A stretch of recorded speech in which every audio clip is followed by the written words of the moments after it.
Hello friends, मेरे digital classes में आप लोग का बहुत बहुत फिर से नए सेशन में स्वागत करता हूँ। तो हम डेली बेस पे करंट अफेयर्स पढ़ते हैं। तो आज है 22 जून। 22 जून से जितने भी करंट अफेयर्स से क्वेश्चन बनेंगे यहाँ से हम कवर करेंगे। कोई भी एग्ज़ाम का आप प्रिपरेशन कर रहे होंगे, एसएससी, रेलवे, यूपीएससी, कोई भी स्टेट का एग्ज़ाम हो, सेंट्रल गवर्नमेंट का एग्ज़ाम हो, तो लगभग जो करंट अफेयर्स का जो सेक्शन होता है लगभग सभी एग्ज़ाम में पूछा जाता है। क्वेश्चन की बात करूँ यहाँ से तो 7 से 8 क्वेश्चन यहाँ से पूछा जाता है। कभी कभी इसका जो वेटेज है 8 से 10 क्वेश्चन भी यहाँ से पूछा जाता है। तो चलिए सेशन को बढ़ाते हैं आगे। पहले बार आए हैं तो चैनल को सब्सक्राइब करके रख लीजिएगा ताकि नोटिफिकेशन जो है आप तक पहुँच पाए और आप डेली बेस पे करंट अफेयर्स पढ़ सकते हैं। बहुत ही इम्पोर्टेंट होता है। साथ ही साथ मैं 6 मंथ का करंट अफेयर्स भी लाने वाला हूँ जल्द ही, जो आपके आगामी एग्ज़ाम के लिए बहुत ही ज़्यादा इम्पोर्टेंट होने वाला है। तो चलिए स्टार्ट करते हैं आज के सेशन। पहले बार आए हैं तो चैनल को सब्सक्राइब करके रख लीजिएगा। तो पहला क्वेश्चन देखते हैं। हाल ही में भारत ने किस देश को कॉर्वेट आईएनएस कृपाण उपहार में दिया है? तो इराक को, सऊदी अरब, वियतनाम को, या इनमें से कोई नहीं। और यहाँ पे मैं बात करूँ, जो वियतनाम जो देश है आपके दक्षिण पूर्व एशिया का सबसे खूबसूरत इसको सिटी कहा जाता है वियतनाम को। ये भारत के साथ ही बहुत ही अच्छे संबंध हैं। आज भी यहाँ पे बहुत ही रिस्पेक्ट दिया जाता है, भारत के साथ अच्छे संबंध है। तो भारत के द्वारा हाल ही में जो भारत के द्वारा एक युद्ध पोत दिया जा रहा है। एक मिनट। तो भारत के द्वारा वियतनाम के द्वारा ये आपका वियतनाम सिटी है, सबसे सुंदर सिटी उसको कहा जाता है। तो यहाँ पे जो एक युद्ध पोत दिया जा रहा है, मतलब दुश्मनों को लड़ने के लिए, ये आपका खास करके समुद्री युद्ध पोत है जो भारत के द्वारा इसको गिफ्ट के रूप में इसको दिया जा रहा है लगभग। तो ये आपके अच्छे संबंध के कारण यहाँ पे जो राष्ट्रपति द्रौपदी मुर्मू ने ये हाल ही में यहाँ पे दौरा किया गया था। इसके साथ यहाँ पे वियतनाम को जो यहाँ के जो रक्षा मंत्री के द्वारा भेंट के रूप में आईएनएस कृपाण को, ये आपका युद्ध पोत है, तो यहाँ के रक्षा मंत्री को यहाँ पे दिया जा रहा है वियतनाम सिटी को। यहाँ की जो रक्षा जो मंत्री द्वारा हाल ही में हमारे जो राष्ट्रपति द्रौपदी मुर्मू जी द्वारा भेंट किया गया था, तो इसी के चलते यहाँ पे आईएनएस जो कृपाण है युद्ध पोत है जो आपके दुश्मनों को यहाँ पे लड़ने के लिए इस गिफ्ट के रूप में भारत द्वारा दिया जा रहा है वियतनाम। तो खास करके जो है आपके आईएनएस के जो नौसेना है, तो ये आपके नौसेनाओं को इसको गिफ्ट के रूप में इसको दिया जा रहा है। तो इसको याद रखिए, हमारे रक्षा मंत्री द्वारा भी यहाँ पे दौरा किया गया था, इसी के चलते यहाँ पे दिया जा रहा है। बहुत ही अच्छा संबंध है ये वियतनाम भारत के द्वारा, बहुत ही रिस्पेक्ट दिया जाता है और सबसे खूबसूरत सिटी इसको कहा भी जाता है। अगर मैं बात करूँ यहाँ पे वियतनाम की राजधानी क्या है, तो हनोई याद रखिएगा। हनोई जो है यहाँ की राजधानी है। यहाँ का सबसे बड़ा जो सिटी है मिन सिटी करके एक नाम है, तो ये आपका सबसे बड़ा सिटी है आपका वियतनाम का। और यहाँ के जो राष्ट्रपति कौन है, तो वो वेन जो थ्रोंग है यहाँ के राष्ट्रपति। प्रधानमंत्री फह मिन चिन्ह, तो यहाँ के प्रधानमंत्री, तो इसको याद रखिएगा। अगला क्वेश्चन देखते हैं। अगला क्वेश्चन है, हाल ही में हमारे जो गृह मंत्री हैं अमित शाह जी, कहाँ इन्होंने क्रेडाई गार्डन या पीपल्स पार्क का उद्घाटन किया है? मुंबई में, अहमदाबाद में, कोलकाता में, या इनमें से कोई नहीं। आपका अहमदाबाद का जो नया इस पार्क का बनाया गया है, यहाँ पे देख सकते हैं अहमदाबाद का पार्क है जिसका नाम है क्रेडाई गार्डन या पीपल्स पार्क का उद्घाटन यहाँ पे किया गया है अहमदाबाद में, जिसका उद्घाटन हमारे गृह मंत्री अहमदाबाद के इस गार्डन का उद्घाटन इन्होंने किया है। साथ ही साथ इनके दो भगवान जगन्नाथ जी के मंदिर भी इन्होंने रथ यात्रा में शामिल जाकर वहाँ पे आरती इन्होंने किया था। उद्घाटन करने के साथ ही आपका इसका उद्घाटन किया है अहमदाबाद में, तो इसको याद रखिएगा। अगला क्वेश्चन देखते हैं। हाल ही में किस देश ने अपने विश्वविद्यालय में होली पर प्रतिबंध लगाया है? तो बांग्लादेश, अफगानिस्तान, पाकिस्तान, या इनमें से कोई नहीं। तो हाल ही में जो पाकिस्तान है, यहाँ के जो पाकिस्तान का जो उच्च जो शिक्षा आयोग है, यहाँ पे विश्वविद्यालय में होली मनाने पर यहाँ पे रोक लगा दी गई। यहाँ पे देख सकते हैं आपका पाकिस्तान है, अफगानिस्तान बगल, ये हमारा इंडिया है, तो लगे यहाँ पे सटे हुए सभी कंट्री हैं। तो पाकिस्तान के उच्च शिक्षा आयोग ने यहाँ पे पाकिस्तान में विश्वविद्यालय में होली पर यहाँ पे पूर्ण रूप से विश्वविद्यालय में छात्रों द्वारा इसको होली को पूर्ण रूप से मनाने पे प्रतिबंध लगा दिया गया है, तो इसको याद रखिएगा। अगला क्वेश्चन देखते हैं। हाल ही में पेटेरी ओपो, याद रखें पेटेरी जो ओरपो को किस देश का प्रधानमंत्री चुना गया? फिनलैंड, इथोपिया, मंगोलिया, या इनमें से कोई नहीं। तो हाल ही में जो फिनलैंड के जो पेटेरी जो ओरपो है, हाल ही में इनको यहाँ के प्राइम मिनिस्टर के रूप में इनको चुना गया है फिनलैंड के, याद रखिएगा। तो पहले यहाँ के जो प्रधानमंत्री थी सना मारिन, अब इनके जगह जो प्राइम मिनिस्टर फिनलैंड के पटेरी और पोको बनाया गया। तो इसको याद रखिए, आने वाले एग्जाम के लिए पूछा जा। अगर यहाँ पे मैं बात करूँ फिनलैंड की, फिनलैंड की जो राजधानी है हेलसिंकी है, याद रखिएगा हेलसिंकी। तो यहाँ की राजधानी हेलसिंकी है और यहाँ की जो भाषा है लैंग्वेज यहाँ पे फिनिश और आपके स्वीडिश भाषा यहाँ पे इन लोग बोलते हैं। और यहाँ के अगर राष्ट्रपति की बात करें तो सॉली निनिस्तो यहाँ के राष्ट्रपति हैं। और नए प्रधानमंत्री तो बता ही चुका हूँ, इससे पहले सना मारिन थी, इनके जगह इसको प्रधानमंत्री इनको बनाया गया। तो इसको याद रखिएगा। अगला क्वेश्चन देखते हैं। तो यहाँ के प्रधानमंत्री ही यहाँ पे देख सकते हैं।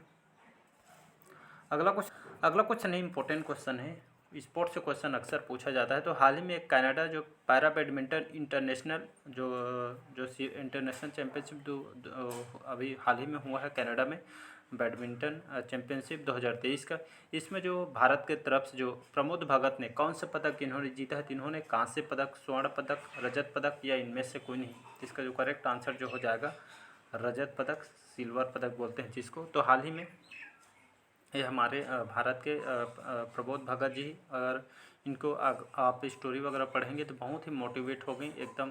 ये आपका इनका जो एक पैर है ये आपका पोलियो है, मतलब ये आपके खड़े नहीं हो पाते हैं, फिर भी आप देखो इनकी हिम्मत देखो। ये आपका भारत को रजत पदक इन्होंने बैडमिंटन के खेल में इन्होंने रजत पदक दिया है। और ये आपके उनके मम्मी पापा का ख्वाहिश था, उनके मम्मी पापा इस दुनिया में नहीं है, फिर भी उनका जो सपना इन्होंने पूरा किया है। तो कभी भी अपने आप को छोटा मत समझिए, अपने माँ बाप का नाम रोशन कीजिए। आज नहीं तो कल आपको सक्सेस ज़रूर मिलेगी, कभी हार मत मानिए, एकदम पॉजिटिव सोचा करिए, निगेटिव आपको सोचना नहीं। आज बेशक आपको एग्ज़ाम नहीं निकल रही, ज़रूरी नहीं कि कल आप भी एग्ज़ाम नहीं निकले। इस तरह बढ़िया मन लगा के पढ़िएगा, अपने माँ बाप का नाम रोशन कीजिए। तो इसी तरह इनके जो स्टोरी आप पढ़ेंगे बहुत ही मोटिवेट होंगे। इनका एक पैर जो है पोलियो से ग्रसित है, तो इनका एक पैर मतलब खड़े नहीं हो पाते हैं, फिर भी देखिए इनका जज्बा।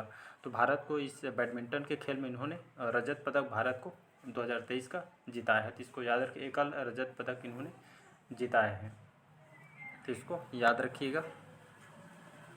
अगर इनके बारे में बात करूँ मैं तो थोड़ा इसका बैकग्राउंड अगर बताता हूँ। ये आपके एक तो पैरा बैडमिंटन खिलाड़ी हैं और ये आपके कहाँ के रहने वाले हैं? ये आपके बिहार के रहने वाले हैं। तो इसको याद रखिएगा। 1998 के यहाँ पे आपके इनका जन्म जो आपका बिहार में इनका जन्म हुआ था, लेकिन वर्तमान में अभी कहाँ पे रहते हैं? तो ये आपके उड़ीसा में रहते हैं। इसको याद रखें, उड़ीसा में अभी रहते हैं, तो इसको याद रखिएगा। मात्र इनको जो एज है 35 साल की अभी इनकी एज है। तो आपके बिहार में इनका जन्म होता है, अभी वर्तमान में आपके भुवनेश्वर उड़ीसा में रहते हैं। अगला क्वेश्चन देखते हैं। हाल ही में विश्व संगीत दिवस, यह जो दिवस है वर्ल्ड म्यूजिक डे, यह जो दिवस कब मनाया जाता है? तो ये जो दिवस है आपका हर साल 21 जून को मनाया जाता है। तो इसको क्यों मनाया जाता है वर्ल्ड म्यूजिक डे? अगर थोड़ा इसका मैं बैकग्राउंड बात करता हूँ तो जो विश्व जो संगीत दिवस पहली बार फ्रांस में 1982 में 1982 में पहली बार मनाया था। जो फ्रांस के जो एक सांस्कृतिक मंत्री थी जैक लैंग करके, तो लोगों की संगीत के प्रति यहाँ पे उनके दीवानगी को देखते हुए यहाँ पे इस दिन को खास करके मनाने की घोषणा की। तब से संगीत को मतलब यहाँ पे 21 जून को हर साल हम इसको मनाया जाता है, संगीत के प्रति रुचि देखते हुए। अगला क्वेश्चन देखते हैं। हाल ही में समलैंगिक विवाह को, समलैंगिक समझ गए होंगे, पिक्चर भी बहुत सारी आ चुकी है। तो समलैंगिक विवाह को वैध बनाने वाला पहला बाल्टिक देश कौन सा है? तो ये आपका लात्विक, लिथुआनिया, एस्टोनिया या इनमें से कोई नहीं। तो ये आपका करेक्ट आंसर हो जाएगा एस्टोनिया। ये आपका एस्टोनिया है, ये आपके अब मतलब सटे हुए कंट्री है। तो एस्टोनिया जो अगले साल ये आपके समलैंगिक विवाह को अनुमति देने वाला ये पहला बाल्टिक देश बना है। मतलब यहाँ पे अगले साल को यहाँ पे समलैंगिक को विवाह को अनुमति दिया जाएगा।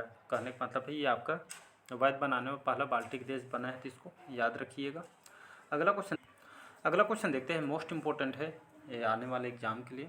हाल ही में आरबीआई के नए डिप्टी गवर्नर किसको बनाया गया या कौन बने? तो सुशांत पंत, जॉन किरमन या अमित अग्रवाल या इनमें से कोई नहीं। तो इसका जो करेक्ट आंसर हो जाएगा जो किरमन है। तो हाल ही में इनको आरबीआई के नए डिप्टी गवर्नर के रूप में इनको बनाया गया। याद रखिए, भारत सरकार ने हाल ही में जो स्वामीनाथन जो किरमन जी है, तो इनको 3 साल के लिए, याद रखिएगा, तो इनको हाल ही में 3 साल के लिए भारतीय रिजर्व बैंक, जिसको हम आरबीआई करते हैं, इसको रिजर्व बैंक ऑफ इंडिया कहते हैं, तो 3 साल के लिए भारतीय रिजर्व बैंक के डिप्टी गवर्नर के रूप में इनको नियुक्त किया गया था, इसको याद रखिएगा। तो हमारे नए डिप्टी गवर्नर कौन है, तो एस जानकीरमन है, तो इसको याद रखिएगा। रिजर्व बैंक ऑफ इंडिया, अगर भारतीय रिजर्व बैंक की बात करूँ तो स्थापना कब किया था 1 अप्रैल 1935 से स्थापना किया था, मुंबई महाराष्ट्र में इसका हेडक्वार्टर पे। और वर्तमान में इसके गवर्नर कौन है, तो शक्तिकांत दास जी अभी 25वें क्रम के गवर्नर है, तो इसको याद रखें। मुंबई महाराष्ट्र में इसका हेडक्वार्टर है। अगला क्वेश्चन देखते हैं, इंपॉर्टेंट क्वेश्चन है, हाल ही में जारी वैश्विक लैंगिक समानता सूचकांक में कौन शीर्ष स्थान पर है, नॉर्वे, फिनलैंड, आइसलैंड या इनमें से कोई नहीं। तो वैश्विक लैंगिक समानता जो सूचकांक है, इसको ग्लोबल जेंडर गैप इंडेक्स भी इसको कहा जाता है। तो इसमें जो आपका जो आइसलैंड जो देश है, तो आपका जो आइसलैंड जो देश है, यहाँ पे देख सकते हैं आपका आइसलैंड है।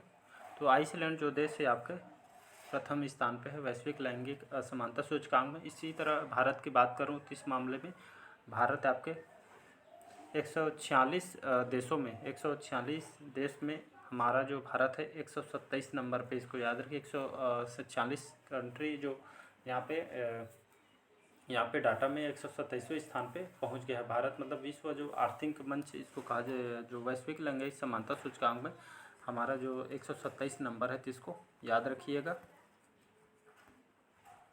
तो इस मामले में जो भारत का जो स्थान है, भारत की स्थिति मतलब पिछले साल के तुलना में 8 स्थान इसमें सुधार हुआ है, कहने का मतलब यही है। तो आपके 146 पिछले साल था, इस 2022 में, इस बार 127 स्थान में, मतलब 8 रैंक इसमें सुधार आई है। यह हमारे अच्छे लिए गुड न्यूज़ है हमारे। यहाँ पे जो वैश्विक लैंगिक समानता जो सूचकांक ये क्या होता है, तो ये आपके खास करके वैश्विक लैंगिक जो अंतराल जो सूचकांक है, ये आपके लिंग समानता मापने के लिए एक सूचकांक है, ये डाटा है। मतलब किसी देश के लिंग समानता की स्थिति का आकलन करने के लिए इसमें आपके इस सूचकांक में देश के इस 4 प्रमुख क्षेत्र इसमें मतलब इसको जोड़ा जाता है, जैसे आपका स्वास्थ्य सेक्टर, शिक्षा का सेक्टर, अर्थव्यवस्था, राजनीति में जो महिला और पुरुषों के बीच लिंग अंतराल की इसमें गणना की जाती है। इसी तरह हमारा जो भारत है 127वें स्थान पे पहुंच गया है, पायदान अच्छी आई है। अगला क्वेश्चन देखो। अगला क्वेश्चन है, हाल ही में ECI मतलब इलेक्शन कमीशन ऑफ इंडिया ने किस राज्य के लिए मसौदा परिसीमन प्रस्ताव प्रकाशित किया है, उड़ीसा, असम, मणिपुर या इनमें से कोई नहीं। असम की बात करूं, यहाँ की राजधानी है दिसपुर, हेमंत बिश्व शर्मा यहाँ के CM है। तो आपका जो मसौदा परिसीमन प्रस्ताव क्या होता है, इसमें कहने का मतलब है जो इलेक्शन जो कमीशन जो ऑफ इंडिया है, निर्वाचन आयोग ने जो असम में जो परिसीमन मसौदा यहाँ पे प्रकाशित किया है, और यहाँ पे कहा गया है जो लोकसभा और विधानसभा सीटों में कोई भी यहाँ पे बदलाव नहीं किया जाएगा। निर्वाचन आयोग ने असम के जो परिसीमन जो मसौदा यहाँ पे प्रकाशित करने के साथ लोकसभा विधानसभा सीटों में कोई भी बदलाव नहीं की जाएगी। इसी तरह निर्वाचन आयोग ने यहाँ पे जानकारी दी है असम को। तो यहाँ पे लगभग जो विधानसभा सीटों की जो संख्या है यहाँ पे 126 और लोकसभा जो सीटों की संख्या 14 पर इसको रखने का यहाँ पे प्रस्ताव दिया गया है, ये आपका असम को। तो इसी तरह आपका निर्वाचन आयोग ने ये आपका प्रस्ताव दिया है, जिसको याद रखिएगा। अगला क्वेश्चन देखते हैं, हाल ही में किसने यूरो 2024 के शुभंकर के रूप में टेडी बियर का अनावरण किया है, जर्मनी, मलेशिया, फ्रांस या इनमें से कोई नहीं थी। आपके जर्मनी है, जर्मनी ये आपके पोलैंड। और हाल ही में तो जर्मनी के द्वारा यूरो 2024 के शुभंकर के रूप में टेडी बियर का इन्होंने अनावरण किया। टेडी बियर यूरो का आपका मास्कट है, और यूरो 2024 जो फुटबॉल चैंपियनशिप के लिए यहाँ पे इसको डिज़ाइन किया है जर्मनी के द्वारा। याद रखिए, तो फुटबॉल चैंपियनशिप के लिए डिज़ाइन किया गया है। यहाँ जो मस्कट है जर्मनी की राष्ट्रीय पशु को यहाँ पे दर्शाती है, तो इसको याद रखिए कि यहाँ के राष्ट्रीय पशु को दर्शाती है जर्मनी के। इसका जो आयोजन है खास करके ये आपका लोगों को इसको जारी किया गया है। खास करके जो यहाँ पे जो टेडी बियर का जो अनावरण करने के क्या मतलब है, तो यहाँ पे हाल ही में जर्मनी 2024 में होने वाली जो यूरोपीय जो फुटबॉल चैंपियनशिप है, इसका प्रतीक चिन्ह है या इसका लोगो हाल ही में जर्मनी के द्वारा इसको लॉन्च किया। इस बार जो है 2024 में यूरोपीय जो फुटबॉल चैंपियनशिप है जर्मनी का यहाँ पे होने वाली, इसी तरह शुभंकर को टेडी बियर को जारी की है, तो इसको याद रखिए। अगर मैं बात करूँ जर्मनी की राजधानी क्या है, तो जर्मनी की जो राजधानी यहाँ के बर्लिन है। यहाँ की राजधानी यहाँ के जो भाषा क्या इन लोग बोलते हैं, तो जर्मन भाषा इन लोग उपयोग करते हैं। और यहाँ के राष्ट्रपति फ्रैंक वाल्टर जो स्टेनमेयर है यहाँ के राष्ट्रपति हैं, और चांसलर है आपके ओलाफ शोल्ज यहाँ के चांसलर है, तो इसको याद रखिएगा। यहाँ की जो पोलैंड यहाँ की सबसे बड़ी सिटी है, तो इसको याद रखिएगा। अगला क्वेश्चन देखते हैं। हाल ही में जो हमारे केंद्रीय मंत्री नितिन गडकरी ने कहाँ 4 राष्ट्रीय राजमार्ग परियोजनाओं का उद्घाटन किया है? गुजरात, तमिलनाडु, हरियाणा या इनमें से? तो इसका जो उद्घाटन किया है नितिन गडकरी, जो कि हमारे परिवहन मंत्री हैं, केंद्रीय मंत्री हैं। तो हरियाणा में हाल ही में हरियाणा में लगभग नितिन गडकरी ने हरियाणा के जो मुख्यमंत्री हैं मनोहर लाल खट्टर, और तो मनोहर लाल खट्टर जो उप मुख्यमंत्री यहाँ के आपके दुष्यंत चौटाला जी, तो यहाँ की उपस्थिति में हरियाणा के कौन कौन से जगह में, तो सोनीपत, करनाल और अम्बाला जैसे यहाँ पे लगभग 3835 करोड़ रुपये के 4 राष्ट्रीय मार्ग परियोजनाओं का उद्घाटन और शिलान्यास यहाँ पे की गई है। तो इसको याद रखिए। तो आपके राष्ट्रीय राजमार्ग परियोजना है, 4 राष्ट्रीय परियोजनाओं का उद्घाटन किया है हमारे जो परिवहन मंत्री हैं नितिन गडकरी जी द्वारा। तो इसको याद रखिए। इसका बजट 3835 करोड़ रुपये का बजट है, तो इसको याद रखिएगा। यहाँ पे बात करूँ हरियाणा की राजधानी चंडीगढ़, और यहाँ के सीएम मनोहर लाल खट्टर यहाँ के सीएम है, तो इसको याद रखिएगा। अगला क्वेश्चन देखते हैं। हाल ही में किसे प्रतिष्ठित जर्मन शांति पुरस्कार 2023 से सम्मानित किया गया है? तो मीरा सियाल को, सलमान रुश्दी, अमिताभ कांत या इनमें से? तो हाल ही में जो सलमान रुश्दी है 2023 में जर्मन शांति पुरस्कार से इनको सम्मानित किया गया। तो याद रखिए 2023 के लिए जर्मन बुक ट्रेड का शांति पुरस्कार इनको दिया गया है, तो इसको याद रखिए। सलमान रुश्दी कौन है? तो आपके ऑथर हैं, तो इनके लेखन के क्षेत्र में दिया जाने वाला जो जर्मन शांति पुरस्कार सलमान रुश्दी को उनकी बुक के लिए इनको दी गई है। याद रखिए उनकी जीवन की खास करके कहानी, उनके मतलब ये आपके एक लेखक है, उनके जीवन पर यह बुक खास करके लिखी गई है। इसी तरह जर्मन शांति पुरस्कार से इनको सम्मानित किया है जर्मन के दो। और सलमान जो रुश्दी है एक ब्रिटिश अमेरिकी लेखक है, तो इसको याद रखिएगा। तो उनके बेस्ट योगदान के लिए इसको जर्मन शांति पुरस्कार से इनको सम्मानित किया। उनके बुक का नाम है ट्रेड जूरी, इनका बुक का नाम है, तो इनको शांति पुरस्कार से इनको सम्मानित किया गया, तो इसको याद रखिएगा। अगला क्वेश्चन देखते हैं। हाल ही में कहाँ दुनिया के सबसे बड़े रामायण मंदिर का निर्माण कहाँ शुरू हुआ है? तो आपके गोवा में, राजस्थान, बिहार में या इनमें से कोई नहीं? तो आपके हाल ही में जो सबसे बड़े दुनिया का, याद रखें, दुनिया का सबसे बड़ा रामायण मंदिर का निर्माण हुआ है बिहार में। बिहार के जो पूर्वी जो चंपारण जिला है, इसके यहाँ पे भगवान राम जानकी पथ जो आपका यहाँ पे भगवान जो राम जी का रामायण मंदिर का यहाँ पे बनाया जा रहा है, और इसकी जो नींव भी रखी गई है। ये आपका विश्व का सबसे बड़ा मंदिर होगा जो भगवान राम जी पे आधारित है। और विराट रामायण मंदिर में आपके भगवान राम के साथ साथ कृष्ण भी साथ में इनको यहाँ पे बनाया जाएगा। देख सकते हैं बहुत बड़े क्षेत्रफल में इसको बनाया जा रहा है, तो इसको याद रखिए। ये आपका दुनिया का सबसे बड़ा रामायण मंदिर होगा जिसमें भगवान श्री कृष्ण और भगवान राम जी का मंदिर इसमें बनाया जाएगा, इसको याद रखिएगा। यहाँ पे बात करूँ बिहार की राजधानी क्या है? बिहार की जो राजधानी आपका पटना है, यहाँ की राजधानी। और नीतीश कुमार यहाँ के मुख्यमंत्री हैं। राज्यपाल कौन है? तो राजेंद्र जो आर्लेकर है यहाँ के गवर्नर है, तो इसको याद रखिए। अगला क्वेश्चन देखते हैं। अगला और लास्ट क्वेश्चन है, हाल ही में भारत की सबसे मूल्यवान निजी कंपनी कौन सी बनी है? तो टाटा, रिलायंस, अडानी या इनमें से कोई नहीं? तो इसका करेक्ट आंसर हो जाएगा रिलायंस, जो भारत में सबसे मूल्यवान निजी कंपनी के रूप में यहाँ पे उभर के आई है। तो ये अडानी ग्रुप की सबसे मतलब जाने मानी कंपनी है लगभग। तो इसके मालिक कौन है? तो सभी जानते हो, ये आपके मुकेश अंबानी की कंपनी है, तो इसको याद रखिए। इसी तरह आपके भारत की सबसे मूल्यवान कंपनी यहाँ पे बन गई है, तो इसको याद रखिएगा। तो चलिए आज के सेशन यहीं तक रखते हैं। कमेंट करके ज़रूर बताइए आज के सेशन कैसे लगा, और अच्छा लगे चैनल को लाइक शेयर सब्सक्राइब कीजिएगा। Thank you.